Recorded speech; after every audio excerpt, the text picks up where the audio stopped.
Well, hello, everybody. Welcome back. Good evening or good morning if you're on the other side of the pond. Did you hear?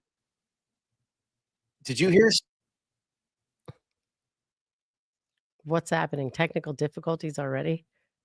Yeah, let me. Did you hear that? No, you're the only one hearing that. Oh, whatever thank God. that is. That was some tech wizardry right off the bat. I think I had our channel playing the live on a different screen, so it really freaked me out. So at any rate, welcome to Defense Diaries. I'm your host, Bob Mata. This is our continuing coverage of the Commonwealth of Massachusetts versus Karen Reed.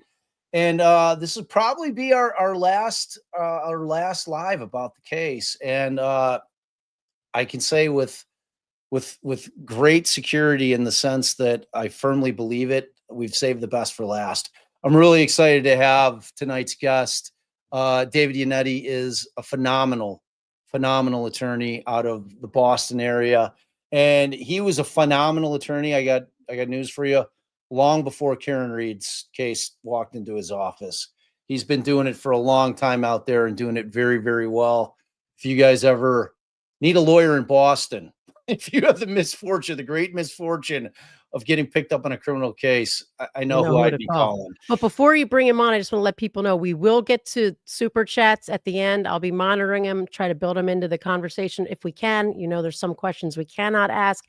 And if it's just praise and love to Mr. Yannetti, which I often see when we do these kind of lives, I'll pop them up so he can enjoy them along the way. Yeah, 100%. So without further ado, let's bring him in.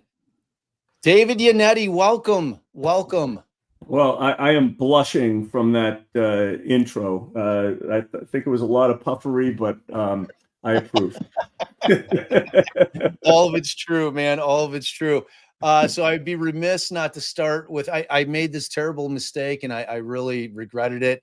I forgot to congratulate Bob on the phenomenal not guilty verdict you guys are able to secure on behalf of Karen Reed. It was just unbelievable work. It was incredible dedication. And we know, Allie and I know just exactly how much work goes into something like that. So job well done. Truly congratulations on that verdict.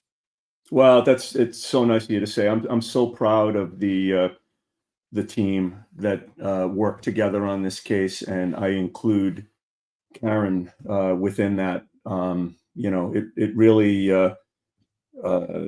it was so important that we all, you know, worked and were rowing in the same direction. And you know, certainly it was very satisfying to have the ultimate outcome be such a good one after so much work was put into it. So thank you.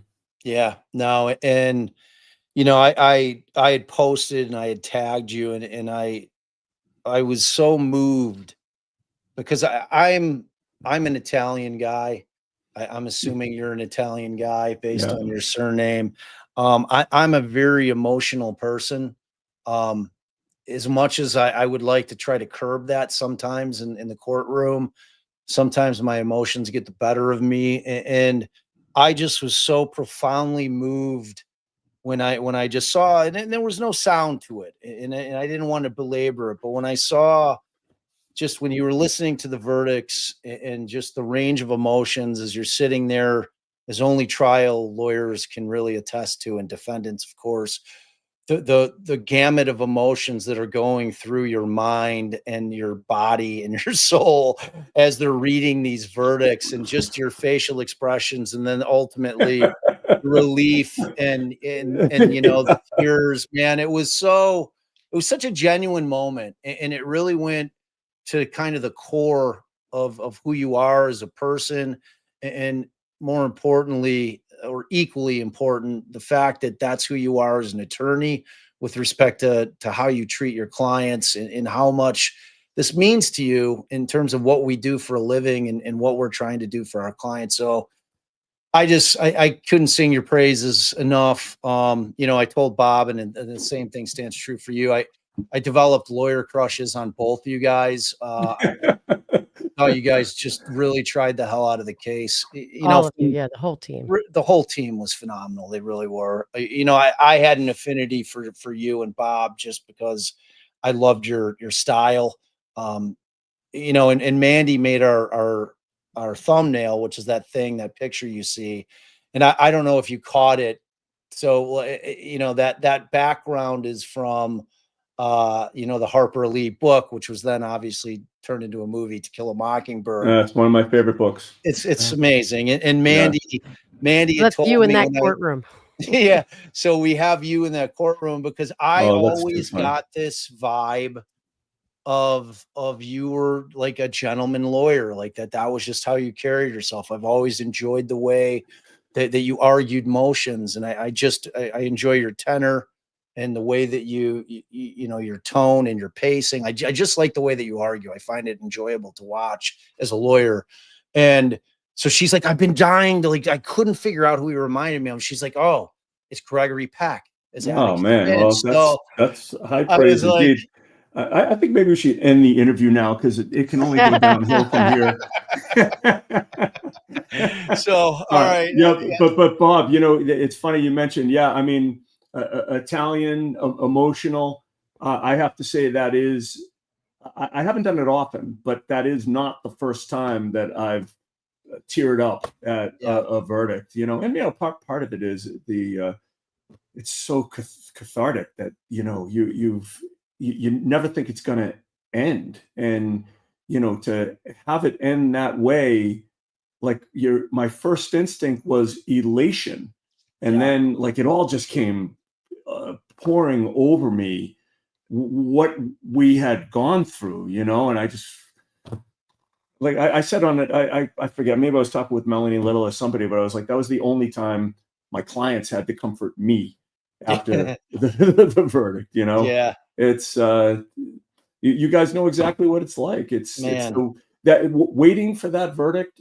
Actually, waiting for the verdict is not even as bad for me as when the jury enters the room.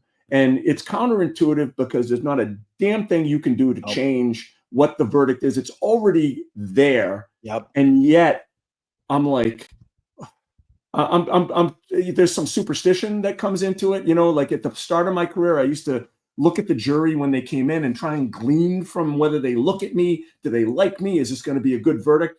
And at a certain point in my career, I was like, I'm not doing that at all. I am looking straight ahead. I'm giving no emotion.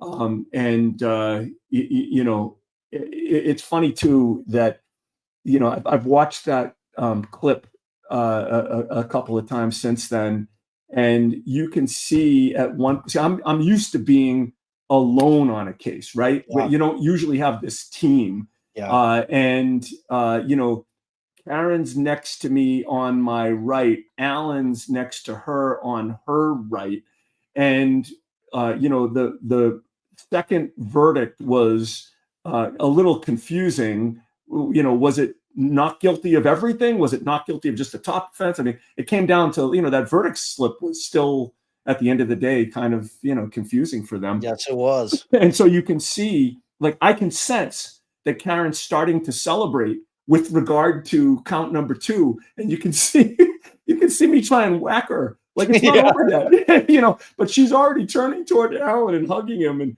it was all justified. But Yeah. it's the whole moment seemed like it took forever. Yeah. But it was just a few minutes. It's just, you're right. It was a ton of a range of emotions that flood through you, and you guys know that as well as anybody. Yeah. Yeah. And you know what? That leads into a question that I was going to save till later. But once jury deliberations got so long, and you know, there was, I can't remember if there was a question or they came out, but we were all like, yeah, there was like the question that basically, but we were all like, okay, now they're going to be done any minute. And it kept going and going. What did you guys think was like the holdup? What did you think the juror, like, oh no, this is what's happening right now? So I can't speak for my co-counsel, but I can tell you that my thought was, well, I have a few thoughts. One was that the way the evidence came in before the jury asked any questions, I was not concerned about a conviction on one of the homicide charges. I just didn't think that the evidence justified it. I thought Alan did a wonderful closing argument. I wasn't concerned about that. I was worried about another mistrial. And so my thinking was, and I suspect that other members of the team thought the same way, but again, I just don't want to speak for them. My thinking was that, believe it or not, there was somebody on that jury who was standing firm against a conviction for OUI. Yeah. And all I could think is that would be the cruelest cut, that somebody is fighting for us on a charge that we're saying just give in. Right. You know, we didn't care. We wanted the OUI charge for the give-in charge. It's the give-in charge. Yeah, right. It's like to give, if there's any anti-Karen, you know, juror that doesn't want to have her, you know, walk on everything, throw them a bone, right? Yeah. And you know, I will tell you that, and this is actually a scoop for you guys. I don't think I've revealed this before, but there was one juror whom we were pretty confident was against us. You know how you try and, you know, glean from how people, you know, act in court, how the jurors have facial expressions and so forth, and you think that's one of the enemies, you know. So that's what we thought. Yep. Turns out he contacted me. He works close to my office and asked if he could meet with me. I said, come on in.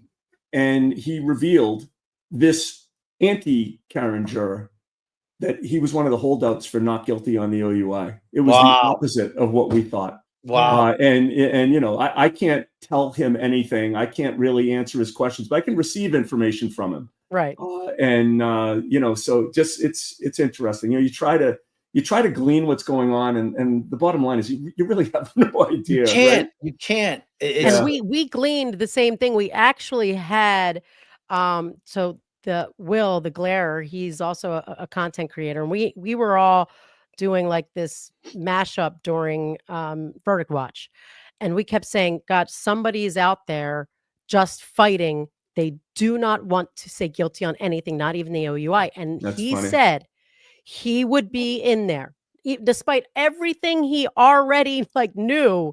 Which we told him. Like if it comes back on a hung that they can. Everything's back in. Everything's back in. Yeah. Exactly. And that was the scary part. Yes. And he said, I would be fighting and fighting. He eventually said he would give in, but he was saying no. And I'm like, that's what's happening back there. And if that's what happened, our minds were saying the same thing. Like, my brain exploded. How's the court going to deal with this? Luckily, it didn't have to come to any of that. Thank goodness. Thankfully. Thank goodness. But we did. I didn't want to try this a third time, and I was pretty confident they were going to keep trying her.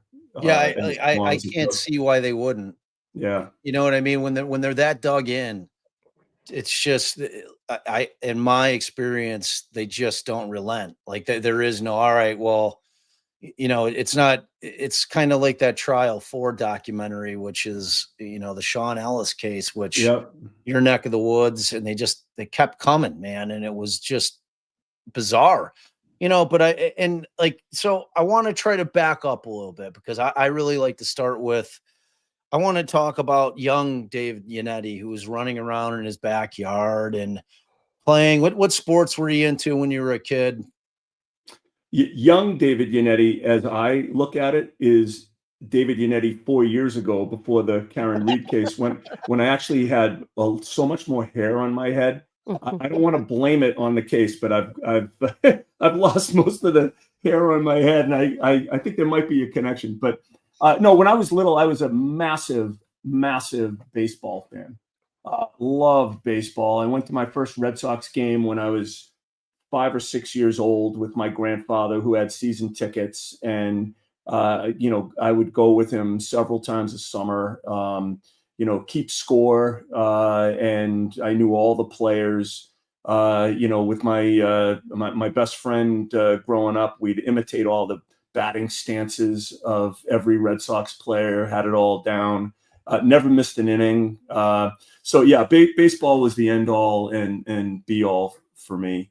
You know, as the decades wore on, and they started to, you know, ruin baseball with all of the delays in the game and batters stepping out and 4.5 hour games that used to be so crisp. I mean, you used to sometimes be able to see a game in an hour and a half, or it would take 2 hours, or maybe the average game was like 2 hours and 20 minutes, whatever.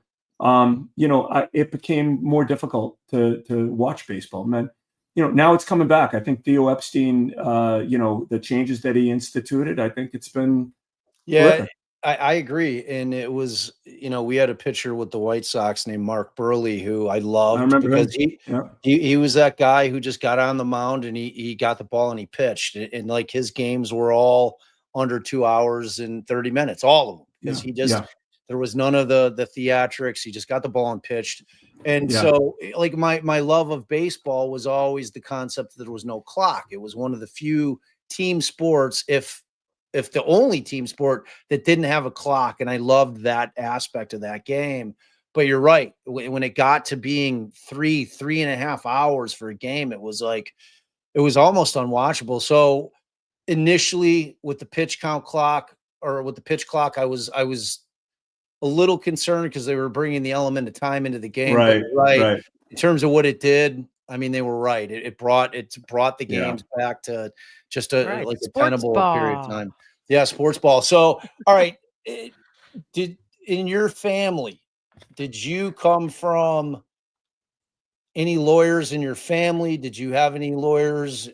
Were you one of the first in terms of the first lawyer? And it's funny, my dad was a small businessman. My grandfather had started, believe it or not, in I think 1950, a paint manufacturing company in Revere, the suburb right side, you know, working class, right outside of Boston. And that was in the days when a guy and his brother could actually start a factory and make paint and sell it, right? You know, so that was the family business. My dad took it over. I think ultimately he wanted me to go into it, but he had really encouraged me to go to law school from a young age because he had been screwed over by so many lawyers, and he thought that would be a great skill for me to have as a business owner. And so I kind of went to law school thinking that maybe that's what I'd do. And then, you know, I got there and I started doing moot court and mock trial, and I was like, this is awesome. I love this.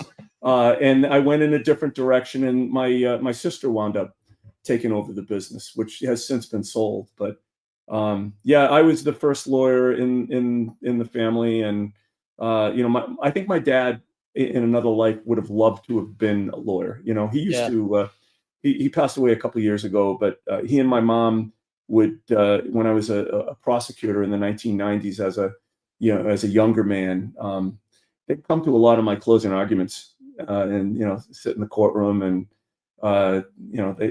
they were as into these cases as, anybody that's watching this show. Yeah, that's That's a good amazing. And feeling. like the concept of litigation, because Allie and I both went into law school. I came from a short line of defense attorneys. My father's a defense attorney, like career defense attorney. He went in as a PD, did that for a long time, and then he hung his shingle, and he got the Gacy case, and that kind of like changed his career around. But both of us went into law school knowing we wanted to litigate, and I think there's a massive misconception. I think that people have a misunderstanding that all lawyers want to litigate, and the fact of the matter is that maybe 10%, and that may be generous, actually want to litigate and actually go into becoming a trial lawyer. So was it like moot court where you kind of figured out, wow, like this litigation thing is pretty awesome? Yeah, I mean, when I started with moot court, my first year in law school, I think I was terrible. And what actually sort of pushed me in that direction was my girlfriend in law school was the daughter of a chief of police, and she went to law school specifically to become an assistant DA. And so, I'm just kind of, listening and looking, and she and I became moot court partners, and, she was phenomenal. She's now a Superior Court judge in Massachusetts. Phenomenal lawyer, outstanding oral advocate. And yeah, actually, I learned a lot from her during law school. And so, we partnered up, and we made it to the finals of the moot mock trial competition. And then we did moot court together, and we won the competition at BC Law. We went to Dallas for the national trial competition. We did the Jessup International Moot Court competition, and went to Chicago for that.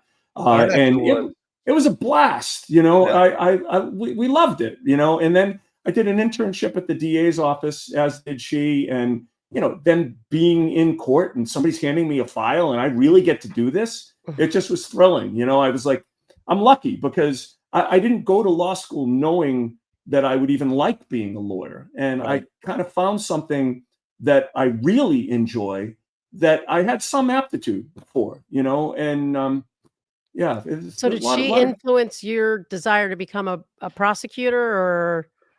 Definitely. Yeah. I went, we both started at the DA's office at the same time. I think we broke up 6 months later, but we're still friends to this day. I always wanted to be a criminal defense attorney, always. Give voice to the voiceless, power to the powerless. That was in my mind. But my uncle had, and in my last summer with the district attorney's office, because I was in Pennsylvania at the time. So they asked me, oh, well, what department do you want? And I was like, oh, children, that'd be good. I'll do juveniles. And then I was like, wait a minute. I didn't want to be putting juveniles away. I wanted to be like helping juveniles. Right. But I mean, how long were you a prosecutor? I was there for 10 years. I mean, wow. When I left the DA's office and hung a shingle, that's all I did. I had 0 clients, and somehow I thought I was going to make it. People were surprised because I was so associated with prosecution. And there was a transition because, I was especially in the beginning of my career, I was a real true believer that I was on the right side, on the other side. Yeah. And then as time goes on and you become older, and you realize that the world is not black and white, and it's shades of gray. And, there were certain cases that I handled that I was uncomfortable with. And then, it only took me a few months. And then I was like, wait a minute, I think this is a more noble calling, it's not to badmouth prosecutors. I was one, I loved it. If you do the job ethically and honestly, then you do a lot of good in the world. But there's also a lot of temptation to, cut corners and maybe not do the right thing. And that's when we come in, right? And, Right. it's funny, Hank Brennan is somebody I did not know before this trial. Not that I really know him now, but, I became somewhat friendly with him during the during the trial. And Hank was, in terms of what people that I respect told me about him. I think without exception, he's a phenomenal lawyer, terrific defense attorney. I know he represented Whitey Bulger and by all accounts did a wonderful job. I've seen him in action. He's a very smart guy. The one question I'd like to ask him is, how do you go back to being a prosecutor after having been a defense attorney for so long? I mean, even me, having done it for 10 years, and I tried a dozen murder cases when I was in the DA's office, some of them high profile, and I was into it. Yeah. I couldn't do that now. I don't have it in me. Yeah. I'd love to sit down over a cup of coffee and kind of pick his brain as to it's amazing question, and it's one that I ask all the time, because when Allie and I kind of knew what we wanted to do, like, again, even though I only had my father as a defense attorney, the concept of what it was that he did and what defense attorneys do was made so clear to me early on. And I had that understanding that, look, this isn't about, like, on a micro level, we're trying to get bad guys off. What it is we're defending the principles of the Constitution. We're making sure that every individual's rights are upheld and that the government is held to account for the things that they're alleging. And if they're going to come in and try to take somebody's liberty and or life, that you've got to put their feet to the fire and you've got to prove that they've done it on the up and up. And so I knew that going in. And so when I'd have conversations, because you do see that, you see lawyers that prosecute and then go into the defense side, but you rarely ever see the opposite, where they've been defense attorneys for a long time and then say all of a sudden, I want to prosecute. So it's a fascinating area, because there is this fundamental shift that happens within inside of you that always reminds me of this conversation that I had with my father when I was like 19 and I wasn't sure if I wanted to go to law school, and I'm like, I don't know if I want to be a lawyer. It's like, it seems like that's all you ever talk about. And, it's your whole persona. He's like, when you become a lawyer, you are a lawyer. There is no separation from the personal me. And I'm like, and I told him, I'll never forget it. I'm like, I'm 19. I say, well, I don't want to ever have any kind of job where it becomes who I am. I want to, you know what I mean? And then I realized, and so I went into the practice of law thinking that. And then within 4 years, I became a lawyer and there was no separation. No, it's very true. It's so true. You know what I mean? And it's it really is a noble profession. But I completely agree with you in terms of what we do. And we've got the harder job, which was one of the questions I was going to ask you later. But in terms of, how would you describe being a criminal defense attorney to a person that just came from another planet and landed and said, "Oh, tell me about your criminal justice system"? How would you describe it? Sure. So, we get these questions all the time, right? I'm sure the two of you have heard, how could you defend that person, right? Number one question. And to me, that's the easiest question to answer. Me too. Sure, I'm defending my client. There's no doubt. And obviously we're in a system of justice where we have to presume that he's innocent, whatever you may think of him or her. But I'm defending a higher ideal here. I'm defending the Constitution of the United States. It means something. And the only way it's put into action and actually does mean something is if somebody's fighting hard to preserve those rights.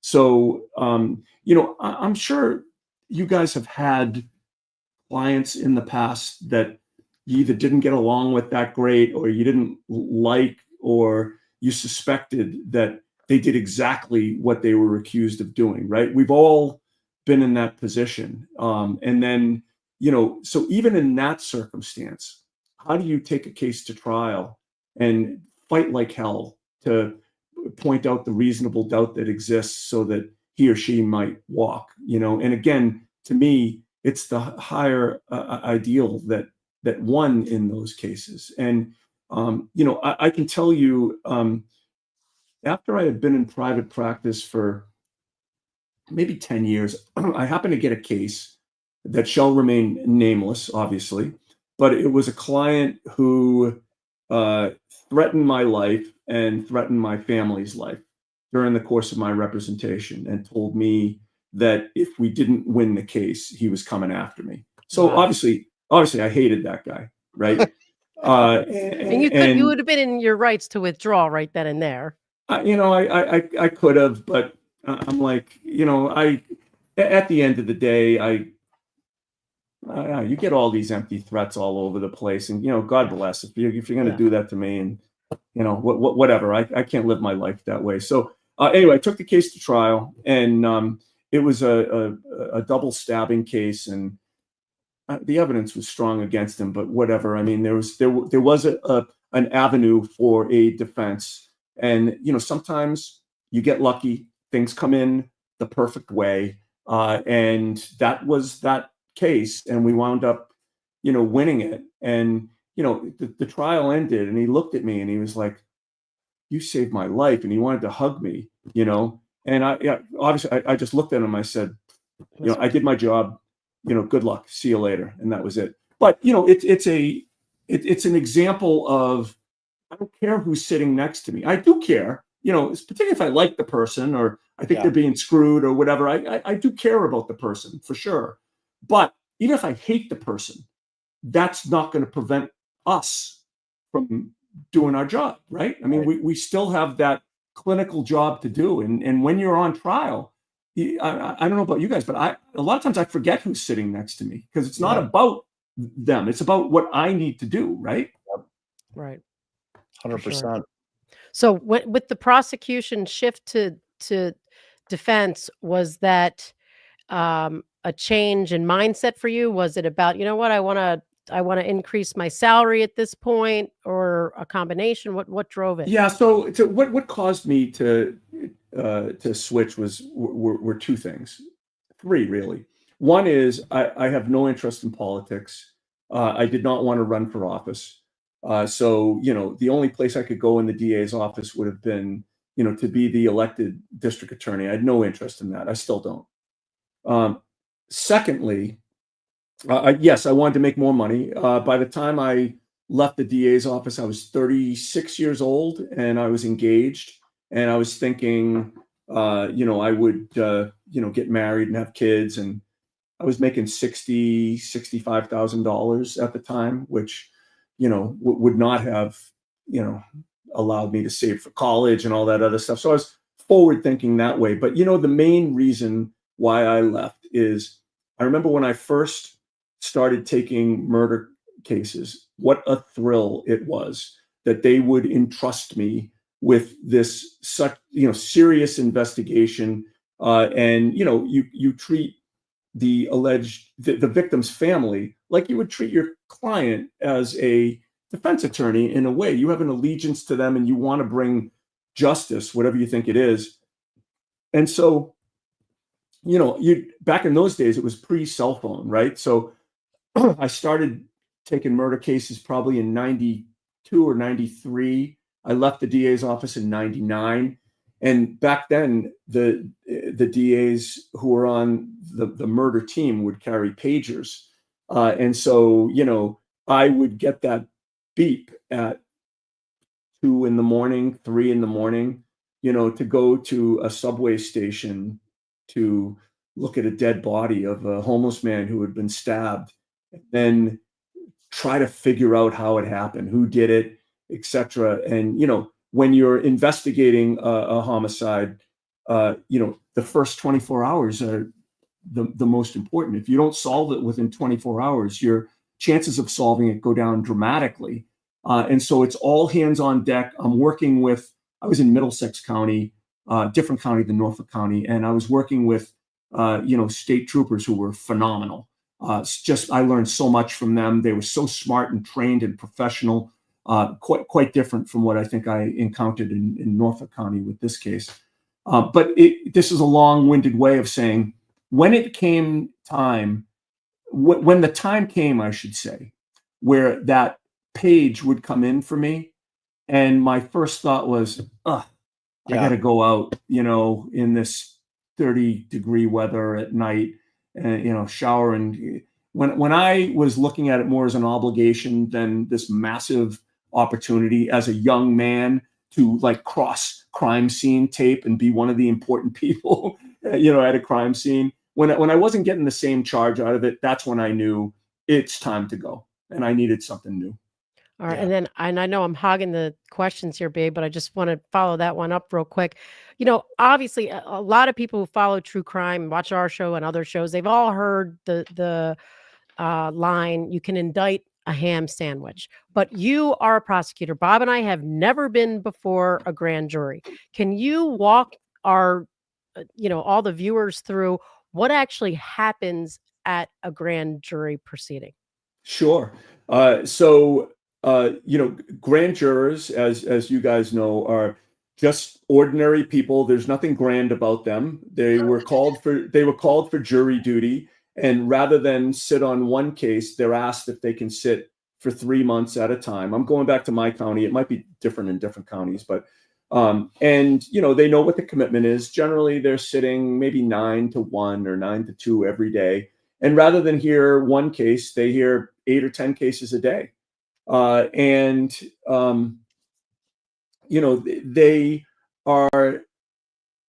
are trained by somebody in the DA's office as to the basic tenets of law and what probable cause is and what it's not. And so over time, maybe at the start there are some grand jurors that are like, this case sounds like it's bullshit. And they want to vote a no bill, but they're trained and they're taught that it may not be the proof that you're looking for, but here's probable cause, and it's a very low standard. If the element is met, you don't talk about credibility, blah blah blah. So it becomes very rapid fire to them. So I think the general public would think, oh, a grand jury, you were indicted. That means they presented all this evidence, and you must be guilty if you're indicted. And we all know that that is not the case at all. And in fact, sometimes you have just one witness testify before the grand jury who saw nothing. He's just reading his police report and saying, this witness said this witness said that. To this day, that's permissible. It's frowned upon. The Supreme Judicial Court in Massachusetts has said you really oughtn't, shouldn't do that. But they've never reversed a case because it's just presented strictly on hearsay evidence. So, to answer your question, you can indict a ham sandwich. A DA has a tremendous amount of power before that grand jury. It's rare that a DA's office does not get a true bill if they really want one. Yeah. And that kind of dovetails. Let me jump in real quick, babe. If you have, in your experience in Massachusetts, and I know it's our experience in Illinois, do you find that it's become commonplace for the prosecutor's office to overcharge almost on a per case basis? It seems that they tend to overcharge because they know that leaves them the wiggle room for a potential plea down the road. Do you find that to be the case? I and think do you find it problematic? It's pretty common. Not everybody does it, but a lot of times they will indict on a more serious charge, realizing they probably don't have it, but it does give them leverage, right? Because there's always a risk, and maybe it will facilitate a plea. I'm sure that happens where you guys are, right? And it's frustrating from a defense standpoint. I mean, I didn't come on here to talk only about Karen Reed. And I don't speak for her anymore because I'm not part of the civil team. I'm not part of any of her legal team going forward. But, I can tell you from my perspective, I show up at her arraignment in district court and I'm like, this case is overcharged. This is a manslaughter. I don't see any criminal intent to justify manslaughter. Like I'm reading the police report that they gave me. I said, where's the evidence of that? Right. And then, 4 months later, they increased the charges and get an indictment for second-degree murder. And I'm like, you've got to be kidding me, I don't think there was ever a chance that they were getting a conviction on that. And if they thought that, I can't say what's going through their heads, but if they thought that they couldn't get a conviction on second-degree murder, which, I don't know. If you're an experienced attorney, I don't know how you come to any other conclusion regarding that. Then that would not have been the right thing to do. And we were pretty vocal about that. Yeah, and we are certainly of the same mindset. I never thought there was any way, and this is after the first trial, after I heard all the evidence. I'm like, okay, I kept waiting for whatever their theory in terms of intent was. And you never heard it because there was no theory. They were never going to be able to prove the intent required for the mens rea aspect of second degree murder. So I agree, but I think what I see them doing is that leverage, like they're able to extract plea deals out of people when they've put the fear of God in them. And, with a heavy duty sentence potentially hanging in the balance, and then they'll come back, they'll maybe even kick it down to a misdemeanor and they'll give them a probation, no jail. And it's really hard for some of these defendants to say, you know what, I'll take it to trial, as opposed to just, even if they haven't done it, they just plead out on a case because they've been offered the no jail deal when they had that threat of serious time hanging over their heads for a year or 2 years. To me, it's unethical. I don't like it. I don't think it's how our system's built to work. And it only works that way because they have such immense power, So that's why what you guys were able to accomplish in this case was so important for the world to see exactly how hard it is to beat a case when the government is dead set on convicting you on something. Yeah. And it took 4 attorneys working full time, plus, an educated client. And for the second trial, we had a team of interns that were phenomenal from Boston College Law School, which I think is the best law school in the country, and Harvard as well. We had a lot of people with eyes on this case working full time, and that's what it took. To piggyback off what you said, Bob, do either of you do any federal work in federal court? Yeah. I do some, but the majority of my practice is in state court. And what strikes me in federal court is how prevalent the pleas of guilty are.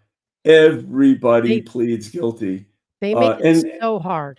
Right? It's like when you talk about the threat of harsh sentencing and, potential superseding indictments and this threat and that threat, and we're going to, pursue this theory of guilt and, so forth and so on. It really puts a lot of pressure on people to plea. And I think even more so than in state court, people who come into a case thinking, I'm taking this to trial for sure. It doesn't take long until they completely change their tune. And so, I don't enjoy practicing in federal court as much because, it's like everything you've ever done wrong in your entire life is on the table for other conduct that they're, throwing at you and sentencing. It really, really gets insane. I sort of like it better from the legal argument perspective, because I find you get judges that are more thoughtful sometimes. You get both sides putting forth more reasoned arguments and writing. You saw it in your case where they're just throwing shit that really doesn't mean what they say it means, and like, holding it out to the court as though it's fact. Like, you see a lot less of that. So Yeah. so for that, I like it, but you're absolutely right for the pressure that they put on the people to plead. And then, like, even the points you get for taking accountability. For those of you that don't know, like, if you accept responsibility early on, you get 2 points off of their point measuring system for your Right. sentencing, which can translate into like night and day, depending if you're on the Yes. cusp of something. Right. But, with just going back to the grand jury proceedings, and you touched on it, that credibility is not an issue. And that's interesting to me. I did not know this state's attorney, district attorney, whatever, prosecutor's office trained the panel about what's probable cause and what's not. I feel like there's a start for grand jury reform. Like, that should be done by some sort of joint task, joint, thing with people from the defense bar or something. But that's a really good point, Allie. Somebody has to train them. And by the way, I'm going back 35 years. It may Right. be done differently in my county now. I never saw anything unethical in what was going on. I think in other counties, judges will come in and give instructions to grand jurors, which is probably more appropriate. But yeah, you're right. I mean, I think there's a reason why the process is secret, but that part of the process should be more transparent, I think. Yeah. Or at least recorded. And do you think so if you could revamp the grand jury process in some way, and I know, and I never got to it with Mr. Alessi, wanted to ask him how often people in New York, because in New York, for those of you who don't know, the defendant is allowed to take part in the grand jury proceedings. I don't know whether In what way? They have the right to appear. Oh, well, in Massachusetts, if you want to testify, they'll let you testify for sure. Really? But yeah, what'll happen though is you'll pick up an extra charge for perjury. Nobody testifies. So it is available in Massachusetts, but made pretty much impossible. When I was an assistant district attorney, I had one defendant insist on testifying in the grand jury against his lawyer's advice. And yes, he was tried for perjury and convicted of perjury. Wow. It's a bad idea. You're not going to talk yourself out of probable cause in there. And if they think that you did it and you say that you didn't, it's just fraught with danger. So if you could revamp it in some way, whether how would you reform it? That's a great question. I will say this, that my firm is as aggressive in filing motions to dismiss for grand jury misconduct as anybody I've seen. It's a pet peeve of ours. I've filed dozens of motions to dismiss, and we have raised issues regarding the excessive use of leading questions, the excessive use of hearsay, the failure to present exculpatory evidence, the mischaracterization of evidence. Most of the motions are denied because the case law is so bad, but we have had success. I can think of three motions to dismiss I've filed in the last 4 or 5 years, 2 of which were allowed. And the third, the DA read the motion and said, all right, we'll dismiss it. Wow. But the problem is that if the case is dismissed as a result of grand jury misconduct, they just re-indict.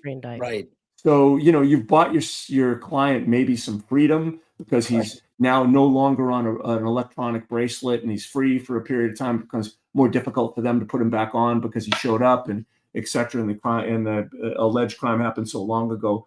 But, it's kind of like kissing your sister. It's like, it's nice, but it doesn't really mean anything, Right. Exactly.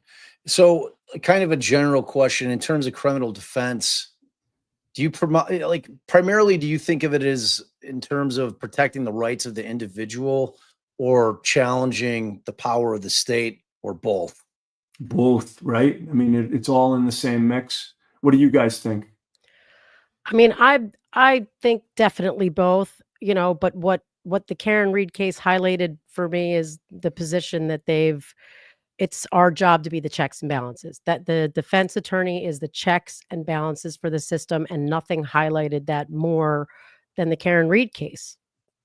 Yeah, I agree. I think that you go into this profession hoping that there's people with ethics on both sides of the aisle. You really do, because what we do affects people's lives in probably the most profound way out of any profession that exists. Maybe short of a doctor who can save your life if you're on a table and they're performing surgery. But in terms of like long-term ramifications, in terms of blink of an eye decisions that are made that can just alter somebody's life permanently, you start to see it when you're in the system for a long time that it just doesn't go the way that it's supposed to too often.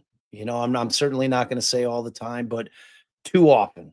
And when you look at it like that, but then you also realize how dangerous it is as a defense attorney to attack the integrity of the prosecution or a police officer. Because I don't know what your experience and not just Karen's case, but your entire practice for all the years you've been doing criminal defense work. I mean, we get hammered in Illinois if you're coming after a cop or if you're impugning the integrity of the prosecutor's office by challenging them. I mean, have you found that to be the case? So I don't worry about what a judge might think. My focus is always on what the jury might think. And I am very hesitant to go after a cop as hard as you're talking about, unless I really have the goods, because I think it's a tough sell on jurors who generally like to believe that most cops are good and just trying to do the right thing. And by the way, most cops are good and trying to do the right thing. But there are some cops out there that you suspect don't have those motives. And even if you feel in your bones that this is not a good guy, unless you have the goods on him, I think it can be a mistake to go after them that hard, alleging unethical conduct. And I mean, I felt like in the first trial, we had the goods, but we learned our lesson that by focusing so much on the third party culprit aspect and the corruption that led to the protection of the third party culprit, in our view, I think we all agreed we took on too much of the burden of proof, and we eliminated the advantage that we have as defense lawyers, which is we just have to point out reasonable doubt, right? So I think we learned that lesson and shifted our focus, and the proof's in the pudding. I think it was a much more compelling defense the second time around. I certainly thought so. And but once that ball got rolling and I think that people need to understand that lawyers are never going to gauge what they're going to do in a trial based on public sentiment. Because like I would sit here on these lives for, like I told you when we talked yesterday, I thought I was terrified by the third party culprit thing because I thought it was a bridge too far. I always thought it was going to be impossible to get 12 people to buy into it. True or not true. It's because of what you're saying in terms of the general proposition that people want to trust cops Mhm. We need cops in our society. We want to believe that they're honorable people and that they're doing the job honorably. And you're bound to always have a couple of jurors that no matter what you show to them, no matter what you're able to prove, even though you've got no burden as a defense attorney, you're not going to be able to get them to flop over to that side because they just can't get there. So I was beyond thrilled when you guys just trimmed all that out. Like, because Allie kept telling me, she's like, well, they have to include some aspect of Proctor planting the taillight because you had to have that happen in order to have the taillight appear in the front You're yard. right.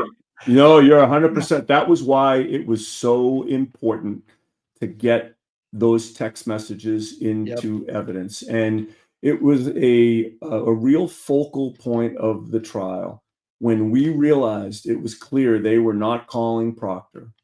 And if without calling Proctor, we can't introduce the text messages unless we call Proctor or we call somebody who could authenticate the text messages. And so that was a big deal when, we obviously greatly preferred to call one of Proctor's buddies that was on the text exchange with him, because it's cleaner that way. Like, if we had called Proctor, and I think I said this in open court, Hank Brennan would have used the cross-examination to make his second closing argument. Yes. He would have gone through every bit of evidence that he thought was helpful to him, and he'd have a willing witness on the stand to put the exclamation point on that before we ever get to closings. And we did not want to be in that position. I mean, we were 100% ready to cross-examine Proctor and Brian Albert and Brian Higgins and all the rest. We were loaded for bear, but we weren't going to call them ourselves. And that it's not just that it gives him the cross-examination opportunities, but it would also, I think, play into some of the mistakes we may have made in the first trial about kind of over-trying the case, taking on too much of the burden of proof, right? So, I think we were all in agreement that we didn't want Proctor on the stand unless Brennan had to direct examine him with open-ended, non-leading questions, and we got to cross-examine We were him. wondering if there was a legal argument for that, to say, look, this is really their witness. They chose not to call him, that they should have I don't think to. so. Yeah, I didn't I don't think so. either. I mean, I think you're right. It seems so unfair, but I think cross-examination's cross-examination, and Right. those are the rules. So I was very relieved when the judge allowed me to call Proctor's friend. And we gotta. No, go ahead. Sorry. No, I was just going to say, I mean, and I had no beef with him. I talked to, I think, 3 or 4 of the friends, and I was like, and through lawyers, except for one of them didn't have counsel. But I was like, look, guys, I am not out to embarrass you. I'm not out to have you read the messages. I don't need that. I just need you to authenticate them and get them into evidence. And the attorneys predominantly knew that. There was one attorney that, I thought was very unprofessional and rude. And, it kind of irks me a little that because she took that task, I didn't call her client, because I had 2 other professional attorneys who knew what, that their clients had been subpoenaed. And I had the power to call all of them and embarrass them and rake them over the coals. Right. But I had no interest in doing that. And I told them that. And I gave them my word before trial that I will not make you read these text messages. Yeah. And I also thought, I think we thought as a team that was the way to go anyway, because, if we in closing argument are the first ones to mention that language, boy, the power that holds, and how persuasive that is. And I think that's why Hank Brennan stood up and forced him to read all those text messages on cross. Yeah, that was crazy. And we saw, to your point about Hank being able to cross-examine, when Hank cross-examined Barrows, that to me was one of his very many gaslighting moments. Because is it Barrows or Barrios? Barrows. Barrows. Yeah. Because Yeah. Barrows said, I think 3 times, I don't think I was asked that question the first time. Like he said that multiple times, and then Hank just kept making him think that he was asked something he wasn't asked, and he responded in a way that he didn't respond. And I just thought that that was, I mean, did you see?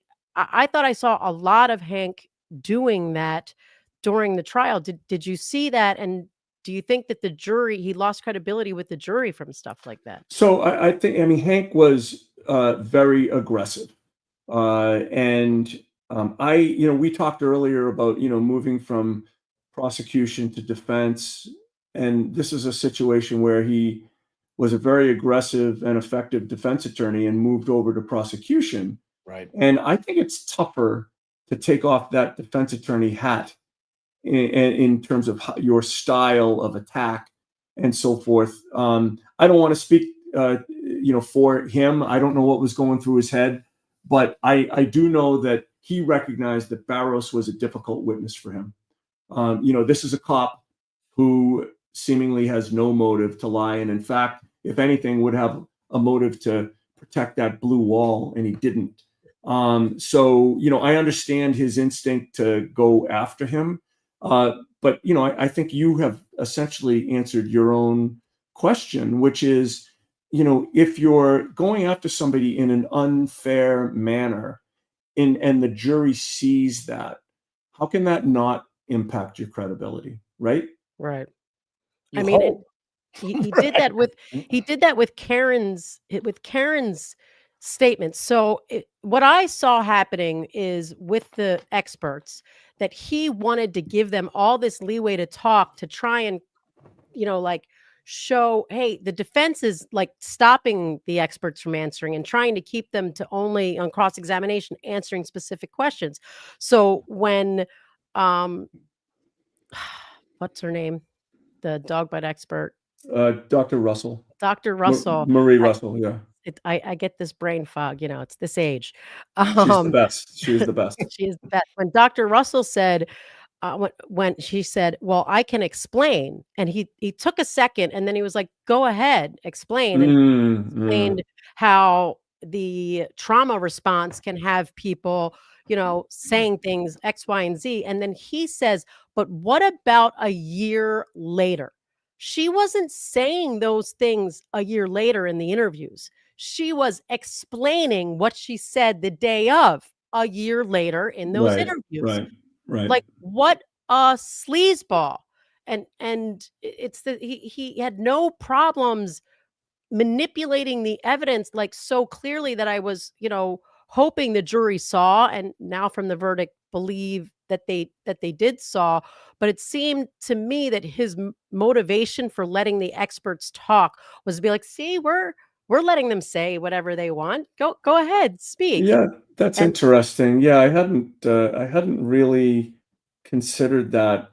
As I'm sitting there at counsel table, listening to really any lawyer ask questions, you can't help but, constructively critique them in your own head, right? I mean, how would I do this differently? Is that a good question to ask? Is it not? I think that some of the instances that you cite don't stand out in my mind, because the one thing that stands out more than anything is the issue with the holes in the back of the sweatshirt. Oh, man. I mean,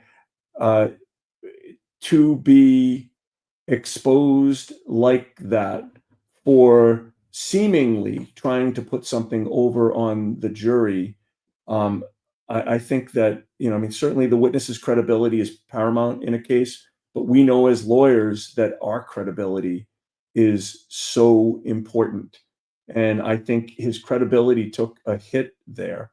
I personally don't believe that that Hank Brennan did that knowing that the holes in the sweatshirt were caused by the crime lab.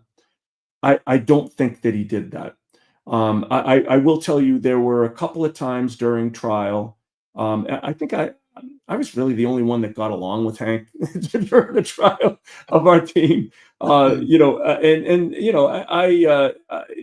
were a couple of times, and I wish I could give you specific examples, where I went to him and I said, "Hey, Hank, that testimony that you just elicited, that's not the truth. This actually happened." And he looked at me and said, "Well, if that's the case, then I'm going to correct it." And he did correct it. So, that doesn't really get reported. It doesn't. I mean, I know there are a lot of people out there, particularly on our side, that can't stand him. But again, we get back to the world's not black and white. It's gray. And I can't imagine that, knowing how well the defense team knew the case, that Hank would intentionally say that those holes in the back of the sweatshirt were caused by, road rash or being dragged, as opposed to what actually happened. If he knew that, I just think that at the moment he didn't know it. You think no excuse for Lally to sit quiet, or you think he might not have known either? Well, See, that's the thing. That's the other part of it. I mean, I can't. I don't want to cast aspersions on what somebody is thinking, but it's difficult for me to believe that Adam and Laura McLaughlin didn't know that those holes were caused by the crime lab.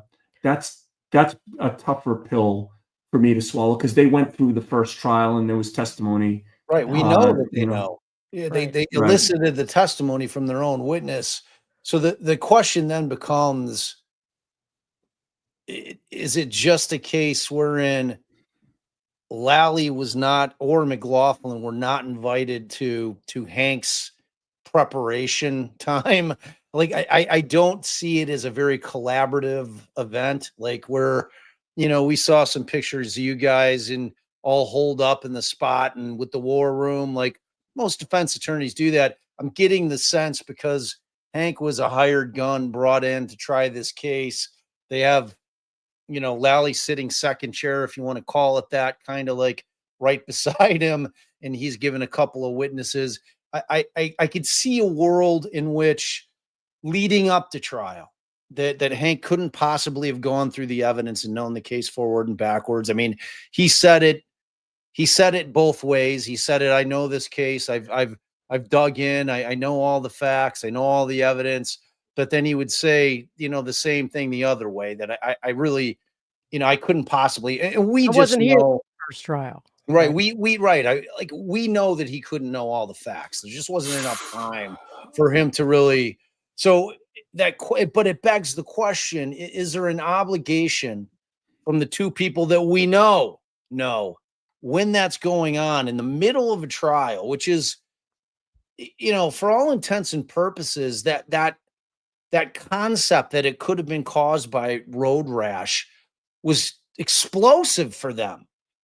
Don't they have an obligation, as two attorneys sitting in that room as sworn officers of the court, to call Hank over and say, "Hey, man, this whole line of questioning you're going through, it's not accurate."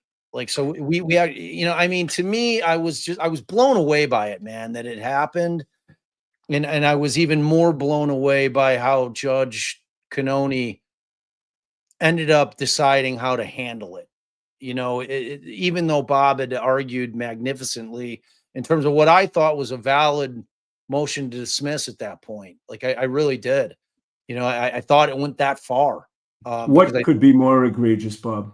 What could be more? But do you give him the same benefit of the doubt for the X-rays, that he didn't know there were X-rays of the hands and the arm? Yeah, I mean, it's difficult for me to say that. The premise of your question, which is, does Adam Lally and does Laura McLaughlin, do they have a duty, if they know that those holes were caused by the criminalists, to call Hank over and say, "You got to correct this"? Absolutely. Yes. It's not even a close call. If they knew that, if they recognized that and stayed silent, then I believe that's prosecutorial misconduct. Me too. Absolutely. Me too. Speaking of things that you noticed, when did you guys notice? Because I know for us, at least for me, second trial, when you guys pointed out the reflection of the glass on the bumper. It's not a second piece of glass, it's a reflection. Like, how did you guys feel when you like discovered that? And what was the talk about? Oh, Just we knew that early on. I mean, consider that, we had multiple collaborating attorneys, and a client, looking at this case every which way, upside down, not just through one trial, where we were all living together, working on one case and no others. When does that happen in your career, right? Right. I mean, you're always like, what new business is coming in the door? Who needs a return phone call? This client's upset with me, so you're always diverted a little bit, but not for this case. But we did it not once, but twice. So, I feel comfortable in saying that, the mistakes that the prosecution made, in terms of the holes in the back of the shirt and some other stuff that, they either misspoke or misrepresented, that wasn't going to happen with us. We had just had too many checks and balances on our team. And we felt great when we learned that. I mean, there were so many pieces of evidence that, given that we had, 8 or 10 sets of eyes on it, we felt like we had everything covered. so And the Will way will that kill- that played Will- out, though, was so beautiful. Sorry, babe. The way that that played out, though, with the questioning in terms of 2 when points. he's eliciting the information about the two pieces, explain how hard that is to sit there knowing what you have in terms of being able to blow that up on cross and just kind of maintaining like that poker face while you're sitting there. No, because when it first happened, because Allie and I were both like, what are they saying? Are they saying that that second piece is just a reflection from the actual? But and then I finally saw it and I'm like, oh my God. I'm like, they set that trap so beautifully. And like, you guys just let him go. There was no objections to it. You just let him down the path. And he just kept going down the path. Like, how hard was that to sit there and just be stone faced? Right. I mean, it's a literal poker face, right? That's how you lose in poker, when you betray what's in your hand. And, you're sitting on, an argument or evidence like that. And boy, the last thing you want to do is let the other side know that you've got a full house or a flush, right? Right. And Will kill me if I don't ask this, but you mentioned how many eyes were on everything. I'm sure you know all the hubbalubub about the shoe, about the shoe and how it looked different, and it did look different. And was it a shadow? What's the deal with the shoe? I don't blame you for asking, but out of respect for the civil case, I am going to take the Fifth Amendment and not answer that. Babe, I know we got to let him go soon. So what else? Sorry, Will. I see actually it's on the screen right now. What about the shoe with 3 question marks? You're not going to get that from Yannetti. Hey, we tried. That's all. That was my only responsibility. Much respect, Will, but no, not me. Yeah. So as far as the concept of, and I just want you to talk about it a little, because it's unusual, because you said early that you typically try cases alone. Now, does that mean when you go in, you don't have somebody, one of your lawyers that's in your firm, come with you and second chair you? Or so it depends on the case. If it's a bigger case in Superior Court, yes, I will usually have somebody with me, but there's a hierarchy. I'm in charge, and this is my associate, or he's going to do certain witnesses, but I'm responsible to the client. So that's what I mean when I'm standing there with 3 other legal titans, all lead counsels. All lead counsel, right? Everybody is the alpha dog, so a little different position to be in. Yeah, but I mean, to make it work is what's the most impressive thing, because that concept of everybody having to check their ego a bit is easier said than done. And it's even with Allison, myself, and my father, when we tried a case together, we're all lead counsel, and and we have the ability, because we're related, and I love my wife and I love my father, to give each other the kind of shit that you wouldn't necessarily give to Alan Jackson or Bob Alessi when Right. you may disagree. You're going to keep it more civil, where you're allowed to kind of let your hair down a little bit more when it's Right. your family, so kudos on that, because it had to have been really, really hard to do, because in a case like this, where there were so many things strategically that you guys probably had to battle out and just talk through ad nauseum in order to kind of land to a consensus. I mean, that's hard to do. Well, the amazing thing about this team, and I mean, it was essentially, Frankenstein. I mean, we did not have prior relationships with each other, and to your point about, I can talk to my wife, open and honestly. Same with my father, and they know me, and we're still going to love each other after the case. Right. There was the potential for having those blowout arguments that would lead to bad feelings, because you don't have the foundation of a relationship. But the amazing thing about this team is that, with all the egos that were on it, and I include myself in there, we were incredibly respectful and receptive of others' opinions. And, I think that when we were giving each other opinions, it was in a respectful way, like, have you considered this? What about doing it that way? And when somebody was on the receiving end of that, 9 times out of 10 or more, they were like, you know what? That's a really good point, and would modify their, argument or their cross-examination.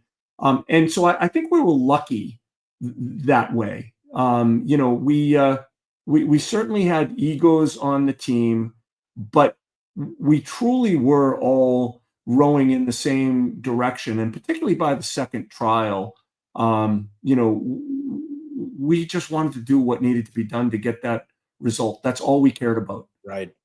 That's it. And this is kind of a two-pronged question. So when Karen Reed walked into your office that first day, you could never have imagined that case was going to turn into what this thing turned into, right? I mean, not a chance. And let me correct you. She didn't walk into my office. She walked in leg irons into Stoughton District Court. That's where I met her for the first time, in lockup.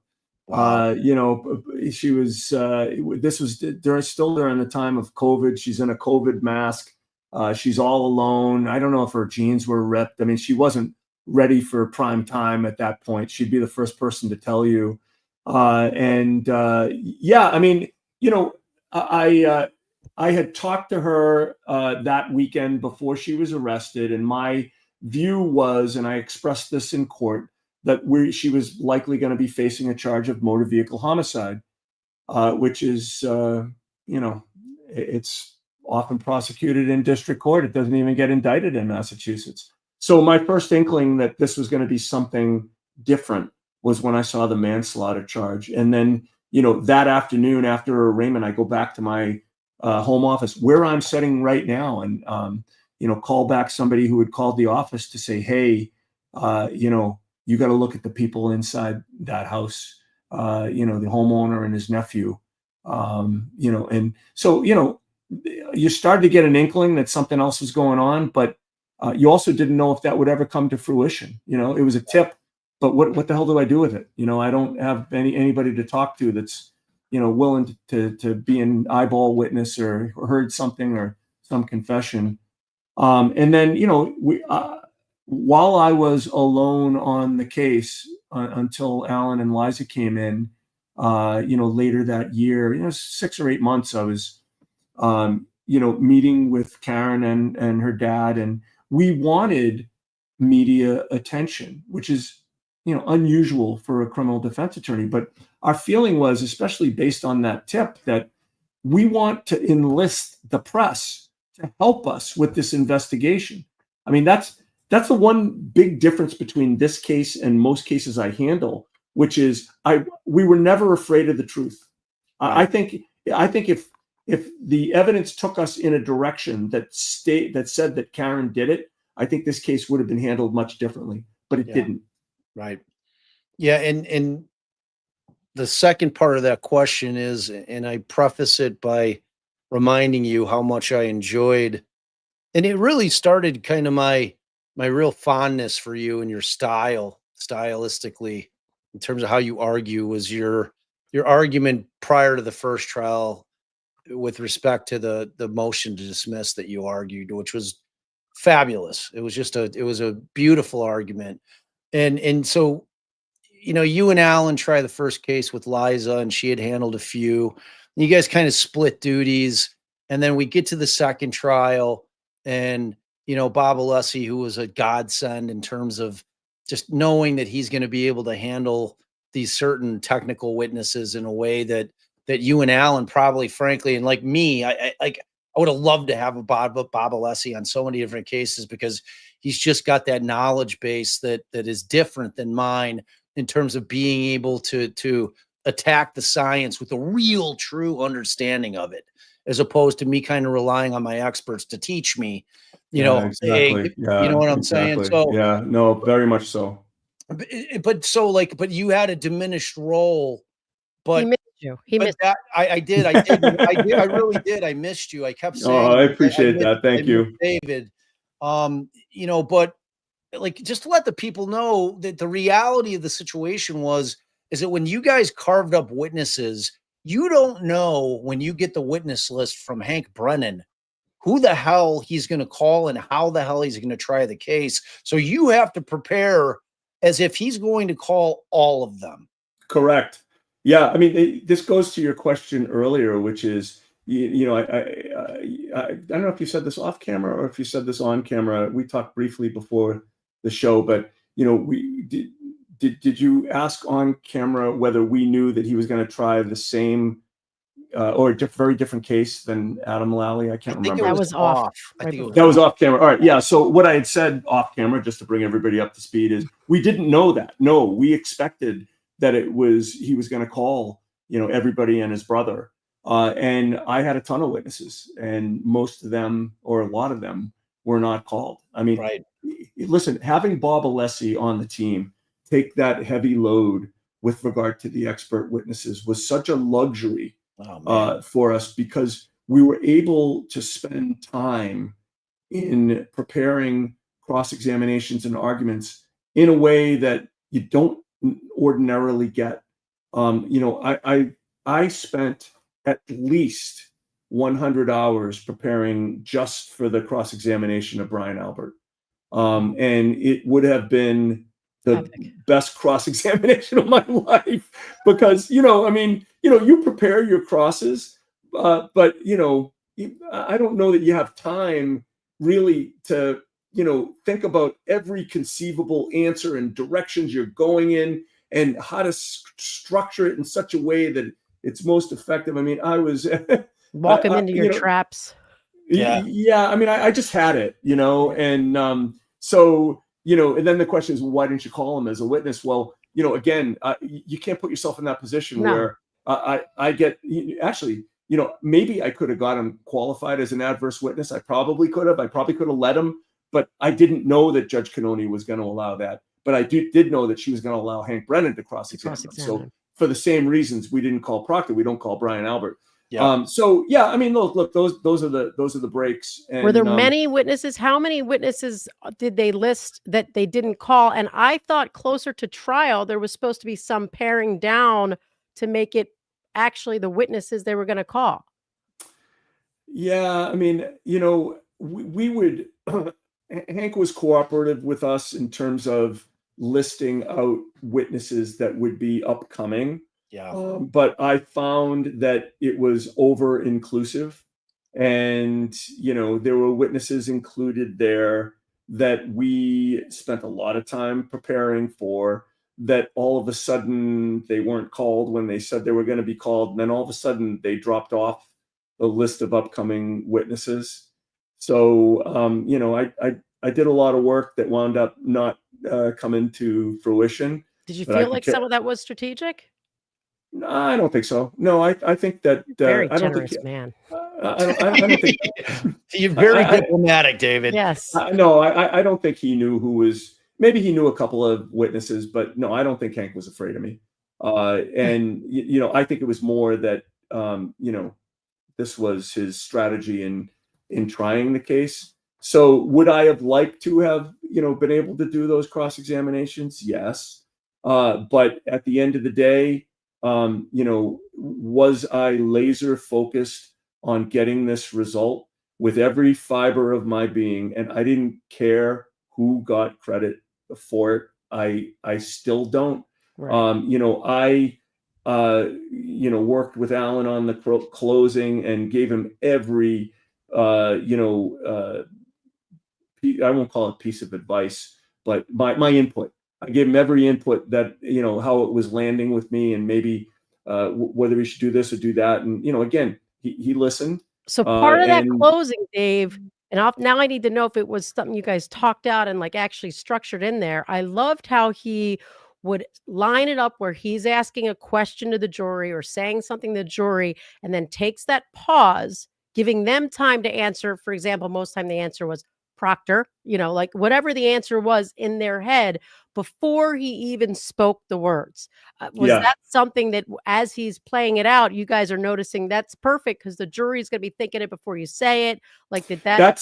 that's quintessential Alan Jackson. I don't remember adding anything like that or suggesting adding anything like that. That's Alan's style.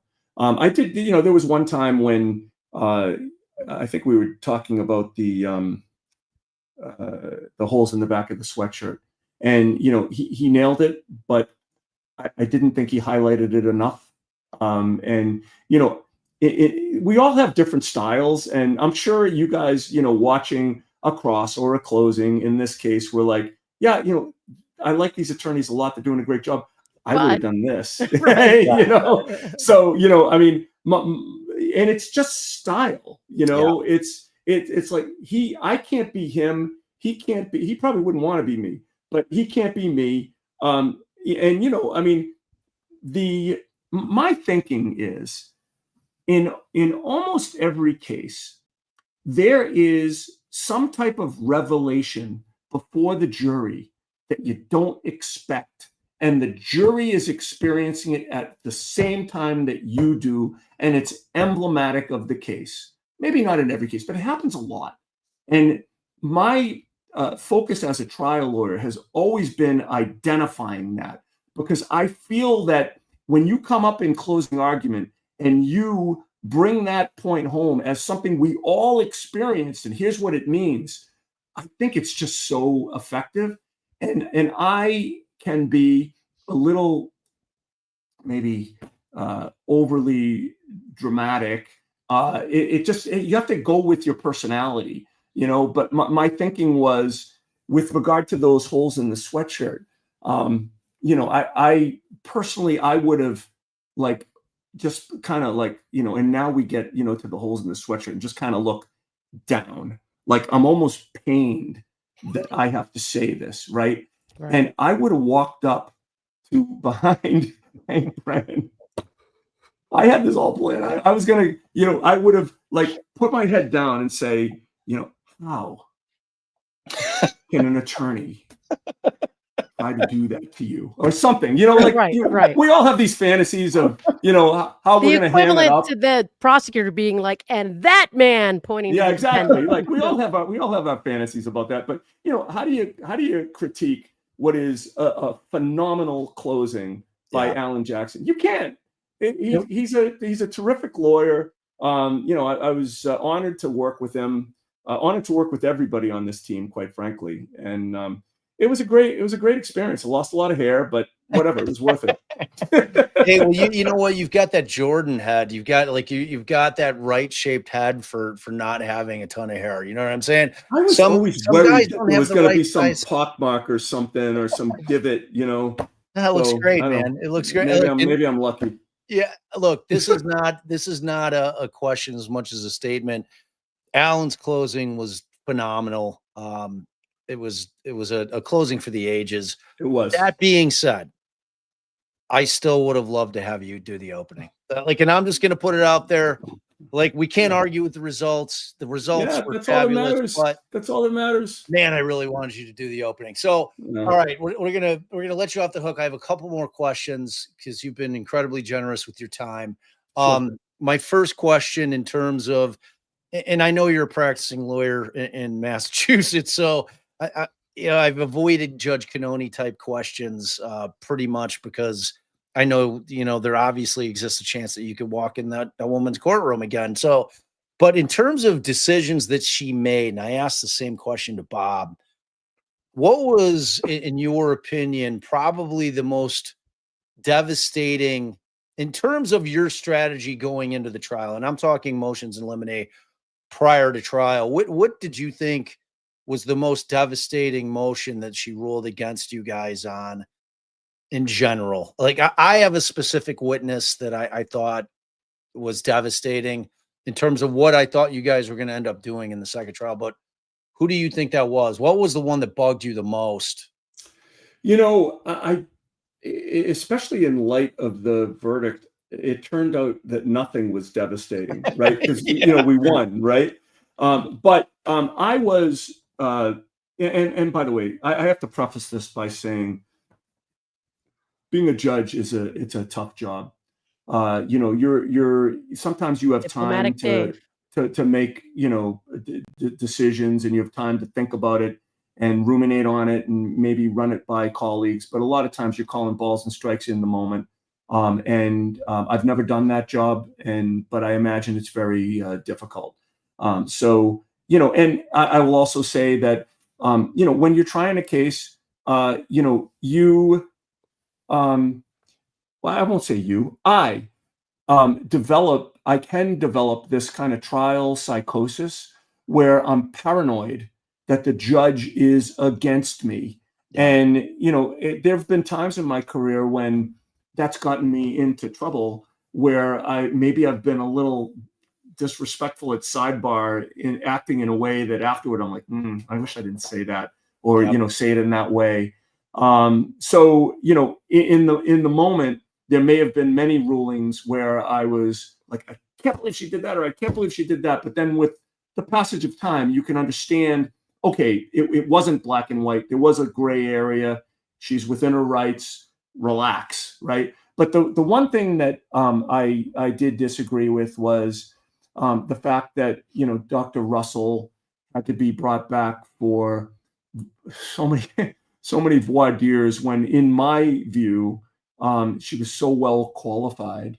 I think Judge Canoni at one point had said that, to offer an opinion as to the causation of injuries, you have to be a medical doctor. And then, they never wound up calling Dr. Crosby, but I think that rule was relaxed when the Commonwealth wanted to call him for that purpose. Right. And then there was no voir dire of him. So that, bothered me. I think that, sometimes a judge has reasons that maybe she doesn't, make public, doesn't have to make public. And maybe she had, her own reasons for that. But if you ask me to, name one instance where, I was really disappointed in the ruling, that would be it. And I'm anxious to hear what you would point to. Mine was Easter, but like, and obviously I'm not a part of the team.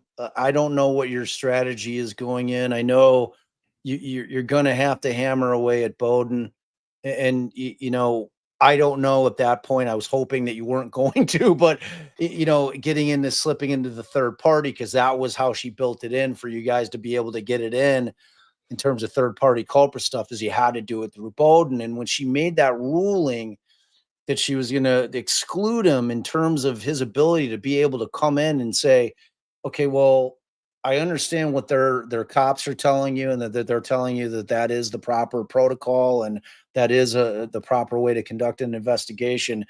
For you not to be able to put a witness on to say, no, That's not how it's done. That's because lay people don't know unless they're cops. You know, I mean, Well, people especially believe what because they she hear on the said they stand. do, and then they put on their witness who was Well, sort of opening acting the as door was a whole different thing. I Right. mean, I like they kicked the door open. I thought, and you guys did. You re-brought them like they need to revisit Easter after because they kicked the door open. I thought when they had Gallagher on and various other cops that were talking about their procedure and their investigation and how it was all by the book and this is how it's done. And so like dude, it was on like, and again, like we're Monday morning quarterbacking a win. So it's like you can't really be too critical, but like it scared me. Like it was one of the rulings that I was like, man, this is like, because people kept saying coming into when we started covering the case before the first trial, like how biased Cannoni was. And I'm like, you know, it's like as a defense attorney, you're used to taking the L's from, you know, most judges tend to lean state. You know, they typically they're in the room with those people all the time. And then for whatever reason, they just tend to lean state. We tend to lose more than we win as defense attorneys. So you become accustomed to it. So I don't typically take the losing on objections or even motions necessarily as a judge being biased. I just think that that's typically how they operate, you know, and judges are very, very nervous about having a case getting blown up on a motion to suppress. If there's going to be anything that they can do to avoid it, they're going to do it, you know, and they'd rather have it go up an appeal and let the appellate court deal with it. So they're going to err on the side of caution being, I'm going to side with the government. You know what I mean? We could have a much longer discussion about that, but yeah, Easter for me was the guy. I was incredibly concerned, but that was me not really knowing what approach you guys were going to take throughout the course of the trial, you know? Yeah, we desperately wanted to put him on the stand. I mean, that was a goal of ours even before we knew who Mike Easter was. We wanted a cop, a true investigator, to get on the stand and explain to the jury how a real investigation is done. And I agree with you. I thought that we had the right to do that just based on what the evidence was. But then when, you know, Lieutenant Gallagher talked about how the best way to search for, you know, pieces of taillight is to use a leaf blower. And, you know, it's great to put blood in red Solo cups and you because it's don't the have to same separate material. witnesses to question them. He said No, that there's no too. reason to do that. Yeah, exactly.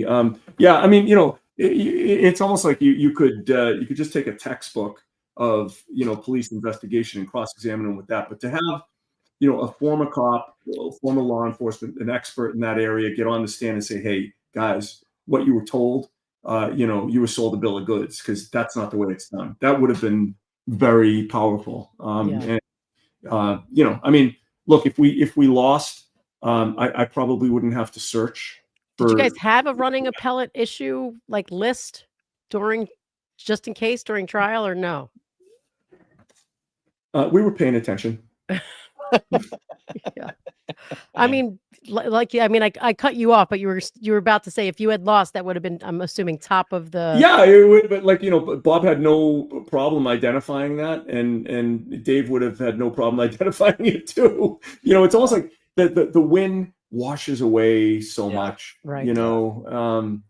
And I get hung up on like the little things. Like for me, she's letting in Karen's statements as, you know, statements of a party or whatever it is, but she lets in the statement that, and then David said, then you might have some liability. And I'm freaking out saying, what the hell exception does this come in under? That is so outrageously so prejudicial. And I didn't understand under what. She wasn't speaking her own words. She was saying what you said. How in the hell does that even get in? Right. You know, well, and it doesn't take into account the fact that you're telling this to a client that you're speaking to prior to seeing any discovery. Right, you're doing what every criminal defense attorney, since that has become a thing, tells their clients when they're telling you what the government's saying they did. You know what I mean? No, it's the answer to a what if question. Right. Right. And so there's a what if question posed. And then there's, okay, you're asking me for my legal opinion. Then, if that's true, then you would have culpability, which is not to say anything's true, right? Right. Yeah. So Well, was there did she have a rationalization for letting that last piece in where Karen is saying what you responded back to a what if question? I can't recall whether she gave a rationale for that beyond it's the statement of a defendant. So, basically anything that comes out of a defendant's mouth outside of court is coming in. I mean, I think that was it. I can't But remember. that wouldn't cover her saying what you said legally under the. I prefer that it not have come in. All right, Allie, you get one last question, and then I'll get one last question, and then Okay. we're letting David run. He's been incredibly All right. generous. Hour 40. Man, Now probably hasn't I even have eaten to dinner. decide between my two questions, but I still think that it's super interesting how you guys had to make a literal courtroom move. So can you walk the people through the layout of the courtroom you were almost in and what you had to do to move it? And I'm wondering, did you get a lot of pushback from the court with with what you had to request? So it's a great question. I'm glad you asked it because it's an interesting story. I've been practicing in Massachusetts now for 36 years. 26 of those I've been traveling around the state like you guys do, in different courts. And I've seen and tried in most courts. And in fact, I've tried cases in Dedham Superior Court before, but I had never tried a case in the first session in Dedham Superior Court. A lot of times they'll farm trials out to those side sessions. And actually the trial that the courtroom that we were in, I've tried in that courtroom before. There wasn't the media attention and you had plenty of room if you wanted to come watch the case, even though there are 20 seats there. You didn't have to stand in line or reserve a spot. But in any case, it was clearly contemplated that this case would be tried in the first session. And so, we show up, and I've been in that courtroom, I don't know, dozens of times at least, but I never looked at it in the manner of, with an eye toward, okay, there's a trial now. And I remember sitting at counsel table and looking over, and I see the jury box appears to be way too close to where the judge is sitting. So if the judge is sitting up here, the jury box is like right up close to that, and the witness stand is, to me, clearly blocking some of the jurors from counsel table, and jurors were not going to be able to see the face of the witnesses. And I'm thinking, I think this might be a constitutional issue. I think I remember reading that you have the right to confrontation, right? And so, it's like, Alan, take a look at this. And we went over, and Alan said, I think you're right. And he goes, go sit down over there. And I sat down in the farthest, seat. And I'm looking at the back of the witness stand, and I'm like, we can't have this, And so I'm trying to remember if we first asked if the witness stand could be moved, and we're told no, and I think that's the case. And then, we filed our motion because, particularly in this trial, right? In any trial, you want the jury to see the witness's face, but in this trial, where credibility, in our view, was so paramount, we just couldn't have it. So, we filed our motion. We attached the photos that were taken of me sitting in the jury box. I think that the judge had said, look, we've tried cases in this courtroom for 100 years, and there's never been a problem, and I'm like, well, I haven't. And, we're not comfortable with this. And I think it was a very solid motion. And I think of course, if you're a judge in that circumstance, you're thinking, wait a second, if I sanction this motion, what am I doing to all those people that have been convicted in this courtroom prior to now? You're opening up a whole can of worms. So I'm trying. I didn't review this decision before I talked to you guys, but I think the judge came out and said, that she didn't buy our argument, but because we've asked for another courtroom, she'll give us another courtroom. I think she tried to protect the record that way. And then, we wound up in the smaller courtroom, and, shortly thereafter, the reality hit us that the O'Keefe family is like right there, on top of us. And they're facing, Karen, and it was, kind of an uncomfortable situation.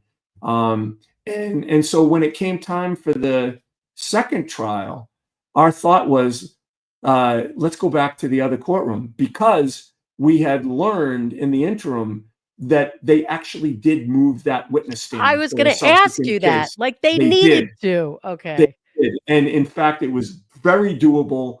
And, but I have no basis to say this other than my opinion, but I think that at that point, there was no way we were getting moved back to the other courtroom, because I believe that the judge probably didn't want all of our supporters streaming into her courtroom, and because that courtroom can hold a lot of people.